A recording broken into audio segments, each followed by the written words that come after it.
ક્યારેય વિચાર્યું છે કે આપણી લોકશાહીનો એન્જિન ક્યાં છે? મતલબ કે દેશના જે મોટા મોટા નિર્ણયો લેવાય છે એ આખરે લેવાય છે ક્યાં? વેલ, આ બધા જ સવાલોનો જવાબ એક જ જગ્યાએ આવીને અટકે છે: ભારતીય સંસદ. તો ચાલો આજે આપણે એને જરા નજીકથી, બારીકાઈથી સમજીએ. જુઓ, સવાલ તો એકદમ સીધો છે નહીં કે દેશના મોટા નિર્ણયો ક્યાં લેવાય છે, પણ એનો જવાબ? એ જવાબ આપણી આખી લોકતાંત્રિક વ્યવસ્થાનો પાયો છે. હા, એ જગ્યા એટલે સંસદ ભવન.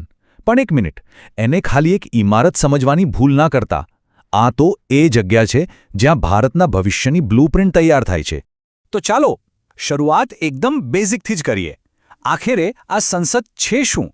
જ્યારે આપણે આ શબ્દ સાંભળીએ ત્યારે એની પાછળ કઈ શક્તિઓ છે, કેવું માળખું છે, એ બધું જ આપણે જાણીશું. એકદમ સરળ ભાષામાં કહીએ ને તો સંસદ એટલે દેશ માટે કાયદા બનાવવાની સૌથી મોટી ફેક્ટરી. પણ વાત આટલેથી અટકતી નથી. એનાથી ઘણું વધારે છે. એ તો આપણી લોકશાહીનું ધબકતું હૃદય છે. એવી જગ્યા જ્યાં લોકોએ જેમને મત આપીને મોકલ્યા છે એ પ્રતિનિધિઓ ભેગા થાય છે અને દેશ કઈ દિશામાં જશે એ નક્કી કરે છે. દરેક નાનો મોટો કાયદો, દરેક નીતિ, બધું જ અહીં આકાર લે છે. હવે અહીંયા એક મજાની વાત છે. જો જેવું આપણે સંસદ બોલીએ ને એટલે મગજમાં તરત બે નામ આવે: લોકસભા અને રાજ્યસભા. બરાબર? પણ આખી વાર્તામાં એક ત્રીજું અને કદાચ સૌથી અગત્યનું પાત્ર પણ છે. કોણ છે? ચાલો આ આખી ત્રિપુટીને સમજીએ. તો આ છે સંસદના 3 મુખ્ય અંગો: રાષ્ટ્રપતિ, લોકસભા અને રાજ્યસભા. હવે મનમાં સવાલ થાય કે રાષ્ટ્રપતિ કેમ? એમનો રોલ શું? તો જુઓ, લોકસભા અને રાજ્યસભા ભલે ગમે તેટલી મહેનત કરીને કોઈ બિલ પાસ કરી દે, પણ જ્યાં સુધી એના પર રાષ્ટ્રપતિની સહી, એમની મંજૂરીની મહોર ન લાગે ને, ત્યાં સુધી એ ફક્ત એક કાગળનો ટુકડો જ છે. એ કાયદો નથી બનતો. એટલે જ આ ત્રણે ભેગા મળે ત્યારે જ સંસદ પૂર્ણ બને છે. ઓકે, તો હવે આપણે આવીએ સંસદના 2 સૌથી શક્તિશાળી કેન્દ્રો પર: લોકસભા અને રાજ્યસભા. આ બંને ગૃહો છે ને એ એકબીજાના પૂરક પણ છે અને અમુકવાર એકબીજાના પ્રતિસ્પર્ધી પણ. અને એમની વચ્ચેનું જે બેલેન્સ છે ને એ જ આપણી લોકશાહીની ખરી તાકાત છે. તો ચાલો આ બંનેની શક્તિઓ અને જવાબદારીઓ શું છે એને ઊંડાણપૂર્વક જોઈએ. પહેલા વાત કરીએ લોકસભાની. નામ જ જુઓ, લોકોનું ગૃહ. આ નામ જ લગભગ બધું કહી દે છે. અહીંયા જે પણ સભ્યો બેઠા છે એમને સીધા જનતાએ, આપણે બધાએ મત આપીને ત્યાં મોકલ્યા છે. એટલે જ આ ગૃહ દેશના સામાન્ય નાગરિકના અવાજનું સીધું પ્રતિનિધિત્વ કરે છે. અને હા, સૌથી મોટી વાત, સરકાર કોની બનશે, કોણ દેશ ચલાવશે, એનો નિર્ણય પણ આ જ ગૃહની બહુમતી પરથી થાય છે. હવે બીજી બાજુ છે રાજ્યસભા, એટલે કે રાજ્યોની પરિષદ. આ લોકસભા કરતાં એકદમ અલગ છે. કઈ રીતે? તો અહીંના સભ્યોને જનતા સીધા નથી ચૂંટતી. એમને કોણ ચૂંટે છે? રાજ્યોની વિધાનસભાઓના સભ્યો. આનો મતલબ એ થયો કે રાજ્યસભા દેશના અલગ અલગ રાજ્યોના હિતોનું પ્રતિનિધિત્વ કરે છે.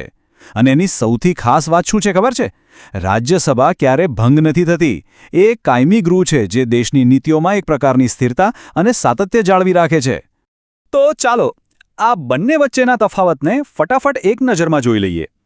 એક બાજુ છે લોકસભા, જ્યાં સભ્યો સીધા જનતા દ્વારા 5 વર્ષ માટે ચૂંટાય છે. બીજી બાજુ છે રાજ્યસભા, જે એક કાયમી ગૃહ છે અને સભ્યોનો કાર્યકાળ 6 વર્ષનો હોય છે.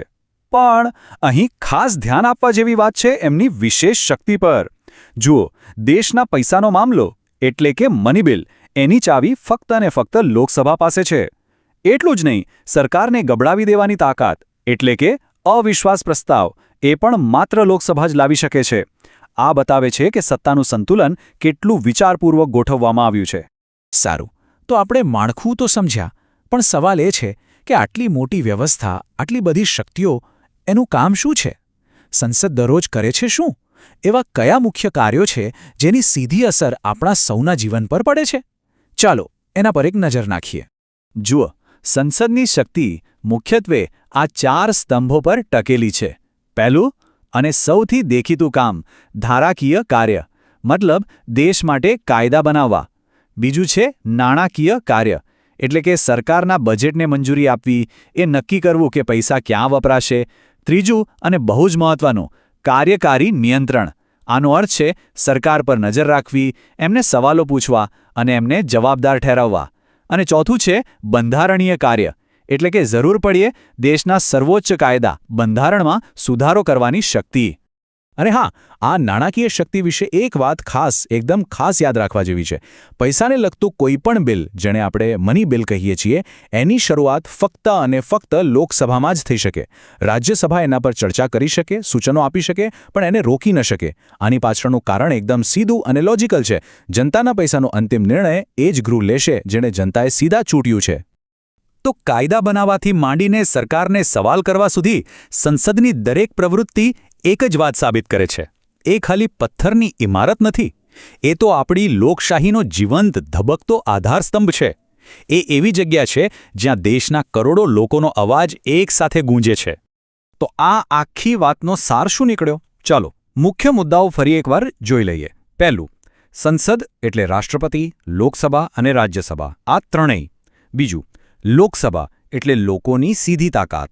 ત્રીજું, રાજ્યસભા એટલે રાજ્યોના હિતોની રક્ષક. અને ચોથું, આ બંને ગૃહો ભેગા મળીને કાયદા બનાવે છે, દેશના નાણાંનું સંચાલન કરે છે અને સૌથી મહત્વનું, સરકારને જનતા પ્રત્યે જવાબદાર રાખે છે. અને અંતે એક સવાલ વિચારવા જેવો છે.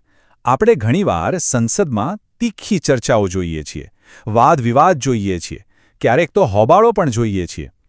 પણ જરા વિચારો, શું આ બધું જ લોકશાહીને જીવતી રાખવા માટે જરૂરી નથી? એક એવી સિસ્ટમ જ્યાં દરેક અવાજને જગ્યા મળે, દરેક મુદ્દા પર ખુલીને ચર્ચા થાય, એવી વ્યવસ્થાને સાચવી રાખવામાં સંસદની ભૂમિકા ખરેખર કેટલી અમૂલ્ય હશે? આ વિચાર સાથે જ આજની વાત અહીં પૂરી કરીએ.